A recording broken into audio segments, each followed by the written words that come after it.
Les évêques rendent grâce au Dieu de toute providence, maître du temps et de l'histoire. Ils remercient leurs collaborateurs, les prêtres, d'avoir aidé les fidèles à vivre dans une communion spirituelle fervente la 133e édition du pèlerinage marial de Popenguine au niveau des communautés paroissiales autour du thème « Avec Marie et Joseph, marchons sur le chemin de la sainteté et de la fraternité ». Avec le comité de pilotage du projet de l'Université catholique de l'Afrique de l'Ouest, unité universitaire de Ziguinchor, UKO-UUZ. L'Église du Sénégal participe de manière active à la vie de la nation, notamment dans le secteur de l'éducation.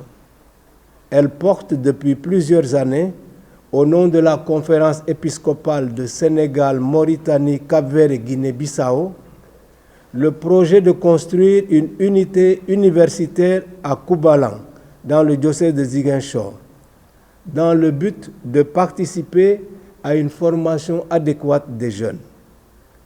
Les évêques ont ainsi rencontré le comité de pilotage du projet pour s'enquérir de son état d'avancement. Les évêques ont rencontré le bureau de la conférence des supérieurs majeurs du Sénégal pour échanger sur le projet de délocalisation du centre Saint-Augustin de Dakar à Kignabur et sur certains points relatifs à leur collaboration dans le domaine de l'enseignement. Attentifs à la situation sociale, économique et politique de notre pays, les évêques se sont préoccupés des récents événements qui ont bouleversé la vie de la nation au courant du mois de mai dernier, entraînant même des pertes en vies humaines. Ils s'inclinent devant la mémoire des disparus et présentent aux familles éplorées leurs condoléances les plus émues avec l'assurance de leurs prières. En référence à leur appel d'alors, ils insistent auprès des jeunes, auprès des acteurs sociaux et politiques, des détenteurs de différents pouvoirs et de tous les citoyens sur la promotion d'une culture de la paix, d'une culture de paix et sur le rejet de la violence sous toutes ses formes.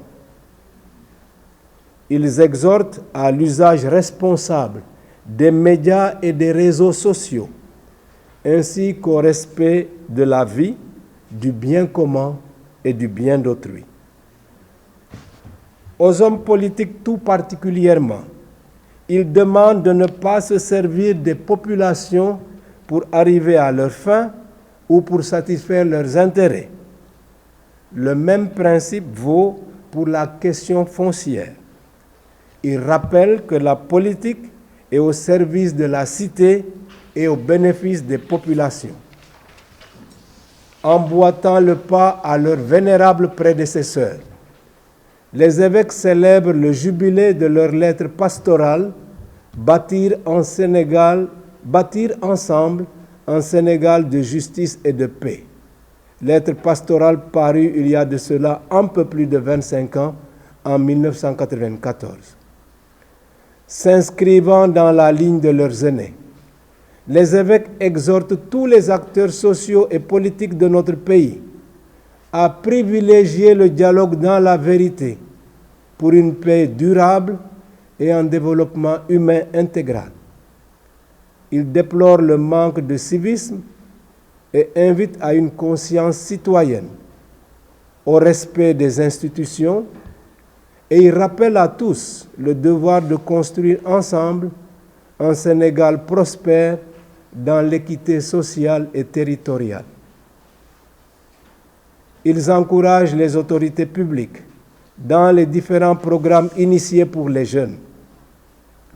Ils appellent les entreprises publiques et privées à soutenir ces efforts en donnant aux jeunes des opportunités de travail et d'insertion professionnelle. Ils insistent sur l'éducation et la formation offertes par les institutions tant publiques que privées qui ont tous besoin du soutien de l'État. Ils expriment leur vive préoccupation quant à l'accès aux vaccins contre la pandémie de Covid-19, surtout pour les pays les plus pauvres. Ils en appellent à la solidarité internationale pour susciter la fraternité et l'espérance qui sont les véritables remèdes pour la pandémie, comme le préconise le pape François. Ils prient pour la paix au Proche-Orient, face aux souffrances des populations, qu'elles soient de confession israélite, musulmane, chrétienne ou d'autres obédiences.